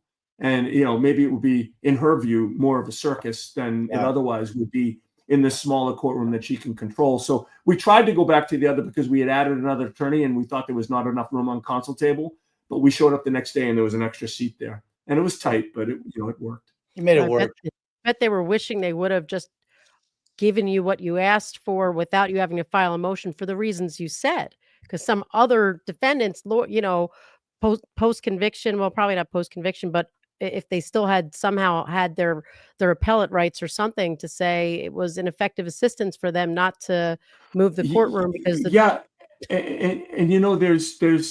there's case law that supports that 100% in Massachusetts. There were cases where child witnesses were positioned in such a way that they wouldn't have to look at the defendant because they were trying to avoid the trauma to them.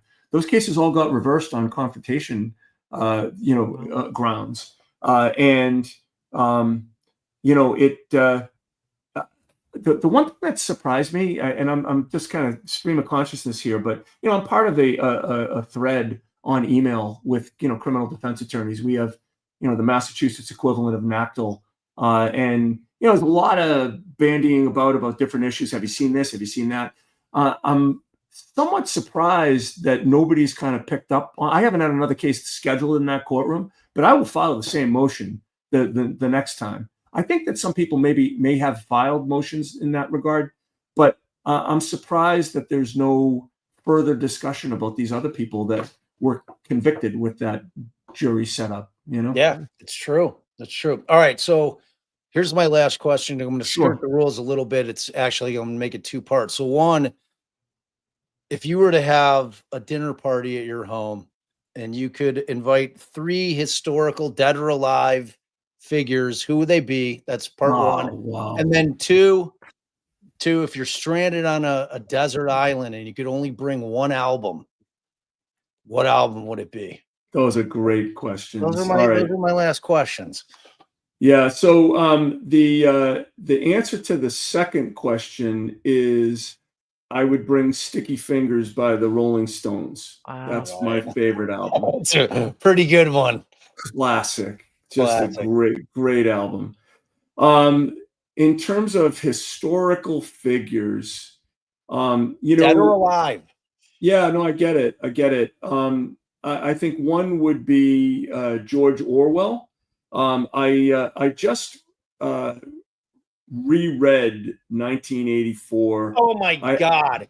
I hadn't read it in 30 just started years. Listening to Orwell to 1984 last night in bed.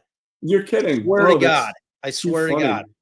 Yeah, it's a fantastic book. What a warning. And I had remembered the broad outlines of it, but then when I reread it, it just brought back the same horror that I felt when I was 18 years old and read it for the first time. It was, and it, by the way, for anybody that's out there and hasn't read it or wants to reread it, it's really not a big task. It's like 270 pages. So this is the proof. Oh, that's literally, awesome. I swear, like I listen to it on Audible when I'm going to sleep. You know what I'm going to do is I saw the movie 1984 that they made, I think around 1984, real time, was very, very good too. And I'm going to rewatch that as well now that I've seen it. Yeah, it's now I'm point. going to have to do that. So on point. All right, so Orwell.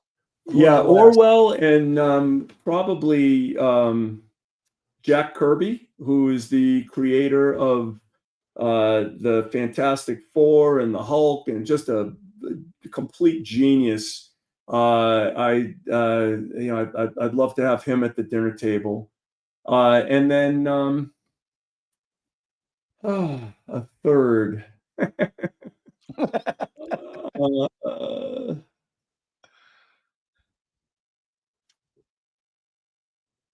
Probably Ted Williams.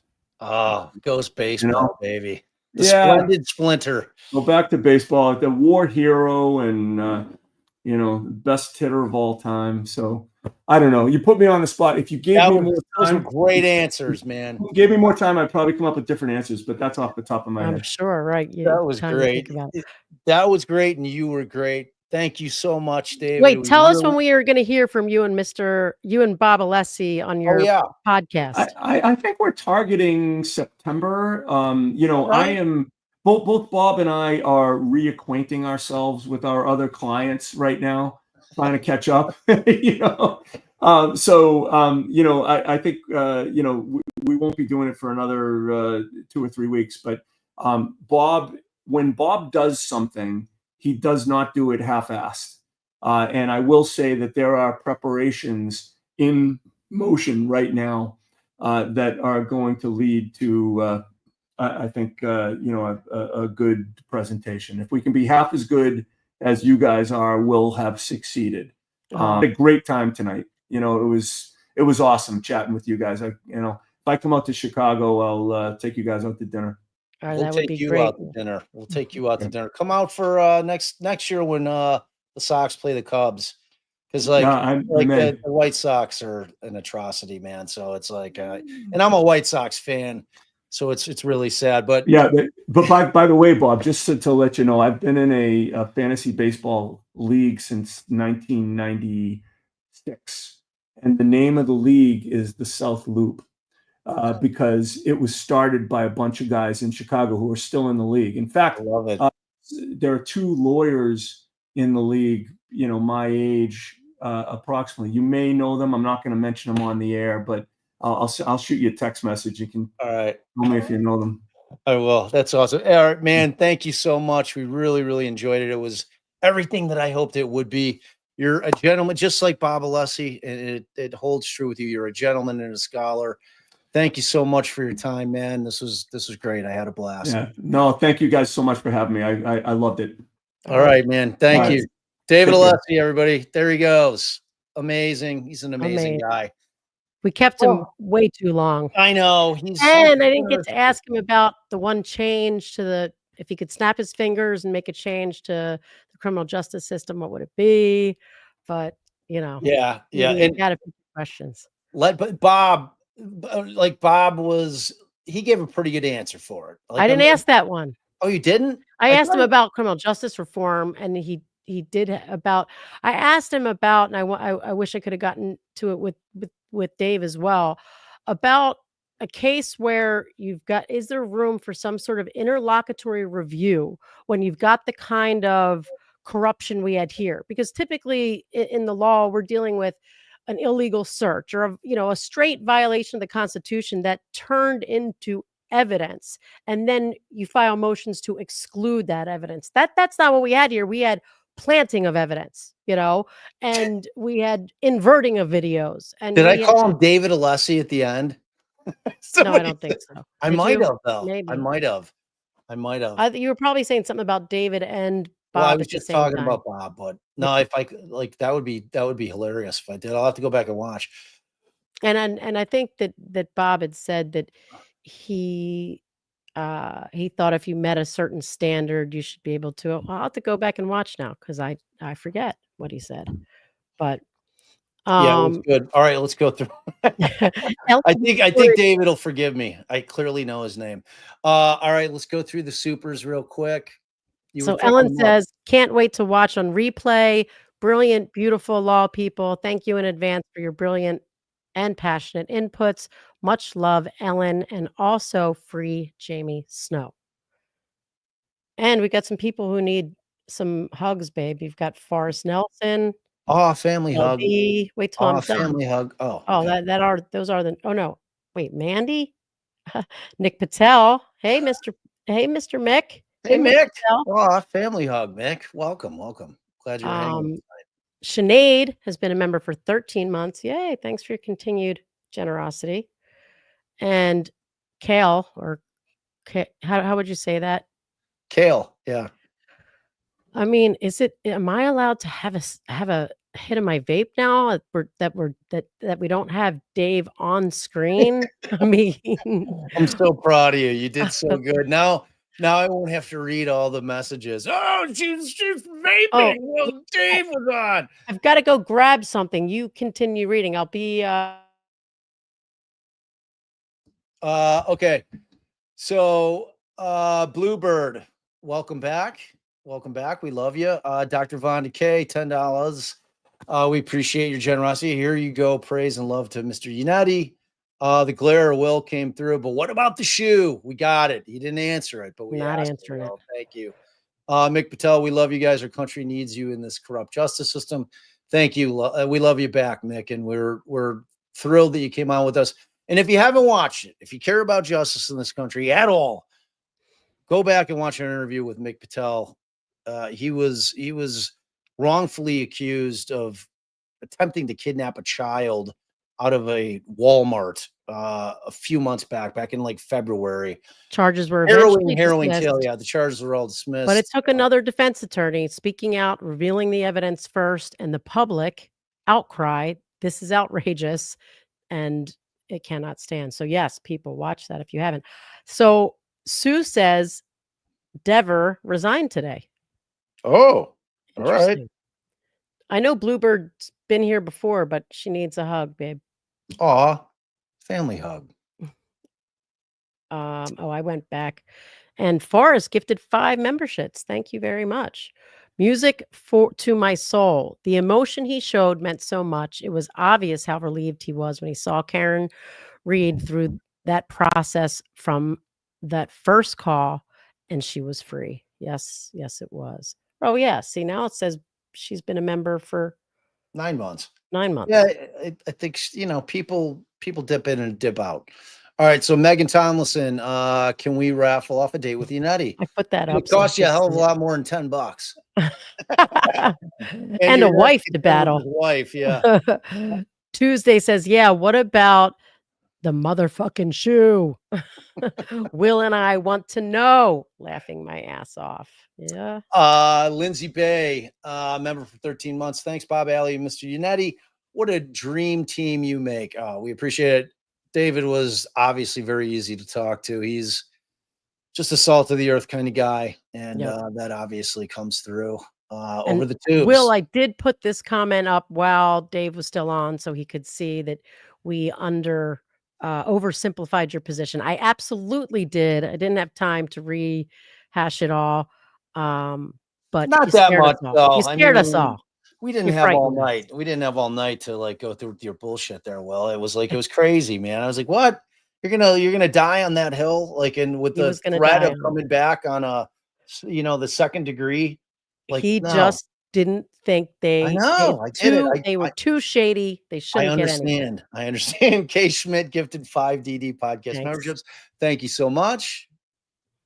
I put this up too. Glamour Sue's Karen's acquittal was game. You do one, I'll do one. For ALCS. American League Championship games. It was. Romy, $20 holla. I want to see Yannetti imitate Nomar's batting routine. That would be a lot of getting the gloves, getting the straps on the gloves, It was quite a routine. That was a 5-minute between each pitch too. Nomar would do that. Thank you so much, Romy. It's your turn. We're gonna alternate. Programmer member for 6 months. Thanks for your continued support. Love and respect for Atticus Yannetti. Yeah. Boris, $20. Thank you. The work he has done on both sides is beyond commendable. Yannetti is as humble and gracious as you are. You deserve a seat in heaven. You're an angel for the work that you have done. Thank you, former Cambridge resident. We threw that up there so when he was up there, when he was in too, Boris. Thank you. Yeah. Classic overthinker, babe. Oh, we didn't get to ask him about his thoughts on Richard Allen's pretrial treatment, but I can guarantee you, as a defender of the Constitution, he would find it outrageous. No Tony, we also put Tony's up. Love all of you together. Mr. Yannetti, you are the best. Karen was lucky to have her back from the beginning to the end, fighting the good fight. Mad respect. And Akasha, you can indict a ham sandwich. You just can't eat one for lunch. But I'm pumped. Isabel Park, does Mr. Yannetti know about the Mr. Patel case? It's probably off topic, but I was just wondering. Sorry, I didn't ask that. I did see it, just didn't have time to kind of squeeze it in there.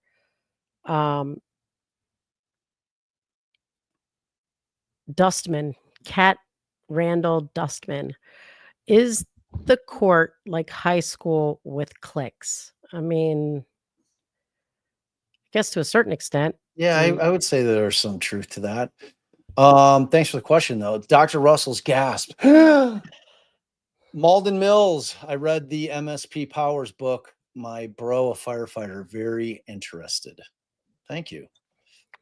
Thank you. Yannetti Spaghetti hung like a horse. Oof.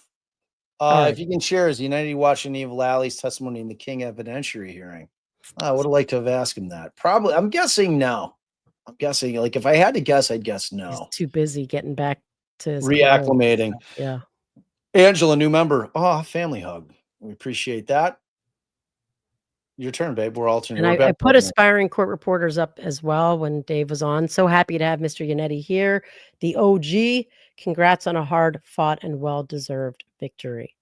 I also put up Amanda The's heart while he was on because I figured that was for Dave. Melanie Bowling, you should not be able to take it to the grand jury if the accused is in jail on a no bond charge. That is why Patel stayed in jail for 47 days. Truth. Thank you, Melanie.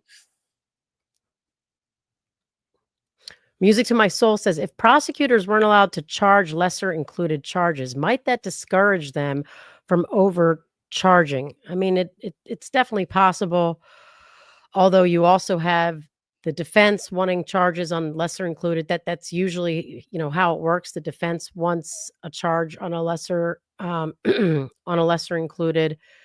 But if it's an interesting question. It's an interesting ponderable. Thanks for that.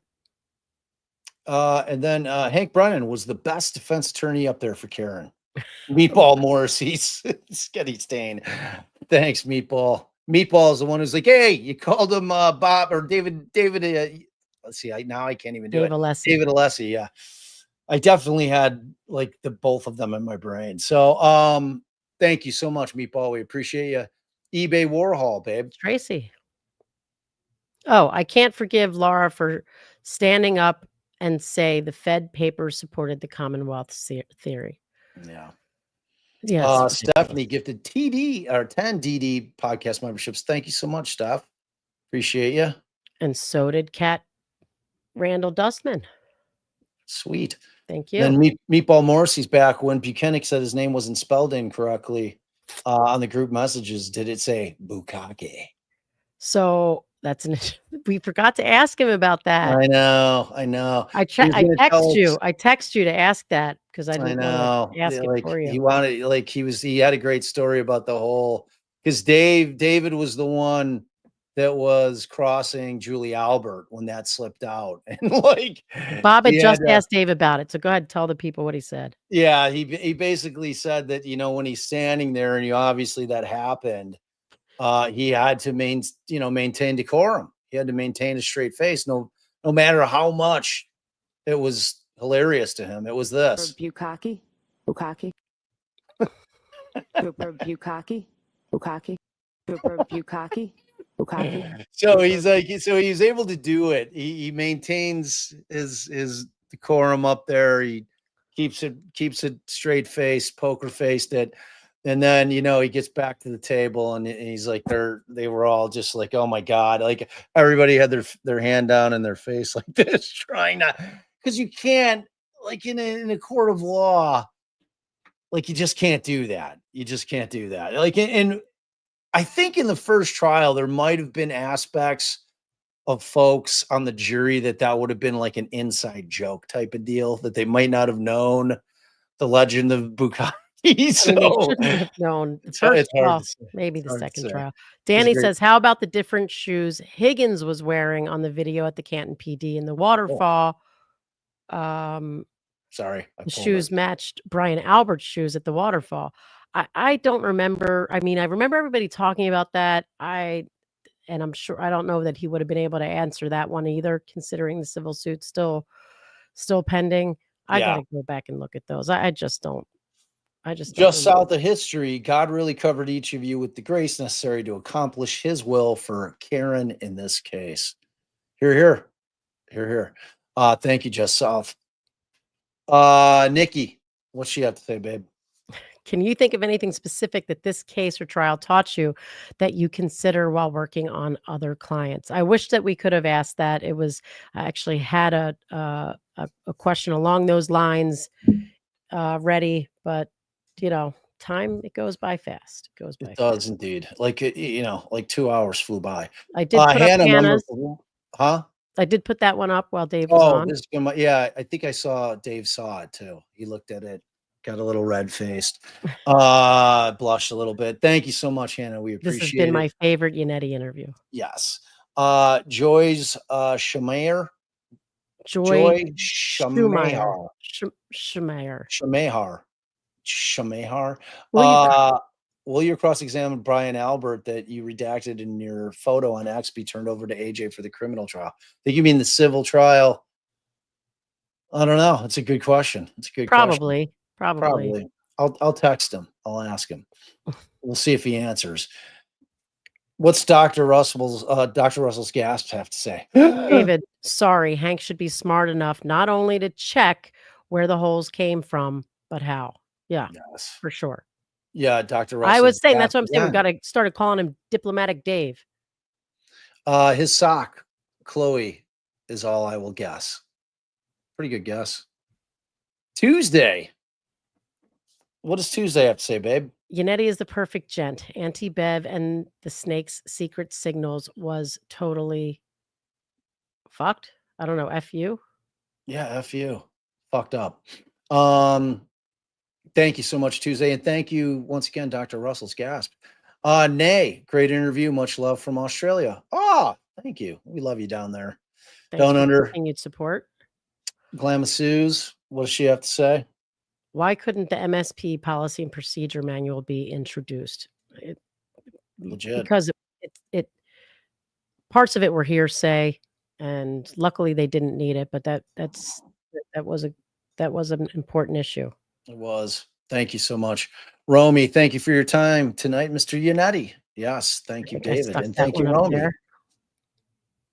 And I wanted to ask, I saw Jennifer's comment, ask about the art behind David, please, but we were at we kept him way over time, so we didn't get to ask him that. Becky's been a member for a month. Thanks for your continuing generosity. And last but not least, family hug. Law Kong Express, free Zachariah Anderson, XO Pammy. Oh, yeah. I'm looking at Zachariah's case. He actually sent me a letter, which I read. It's definitely on the radar. I promise you that. All right. And then we got one Venmo from Lisa, who sent us $10 and said, King David's interview. Thank you so much for that.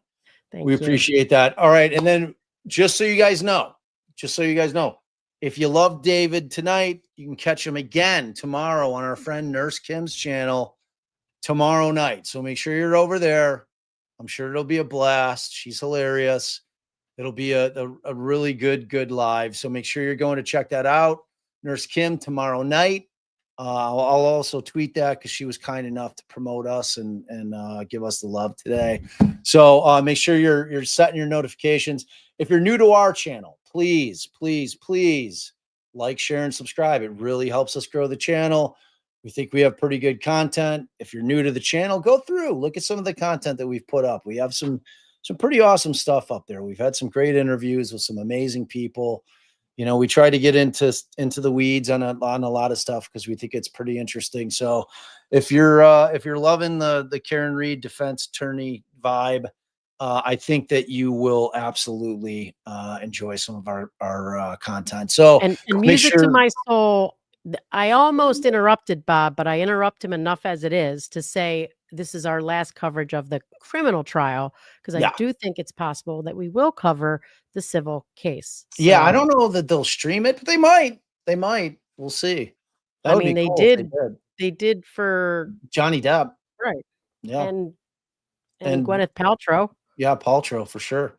Yeah, no doubt about it. So, all right. So remember, minimize the chat, like, share, subscribe. Yes. We're getting close to 60K. So that's amazing. We're Oh, excited we would about love that. to be at 100K, but let's Yeah, start at we'll 60. get there. We'll get there. It takes time. I think we need consistency and when we go live. Like that seems to be a real good recipe for like growing a channel. Like we're wildly inconsistent. We're with our actually live. doing pretty good on thumbs up. I'm going to congratulate and thank everyone in this chat because we Oh. got 2,100. That's pretty good. And yeah. if you are replay crew, please, for the love of God, leave a comment. That And like. absolutely and like it, but leave a comment because that definitely gets it rolling in the algo because it makes people think that there's an active discussion going on in there. So you guys were amazing. Thank you so much for hanging with us. Thanks, We hope mods. you enjoyed the interview. Decline with a late $10 holla. Thanks, Decline. Thanks, Appreciate Decline.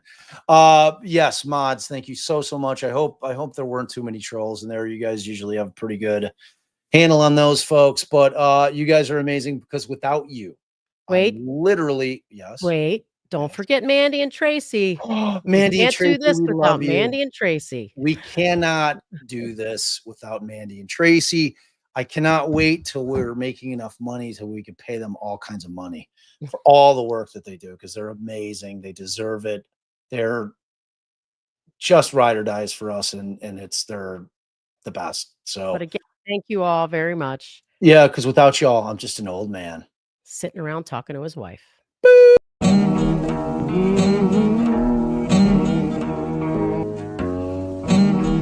Mm-hmm.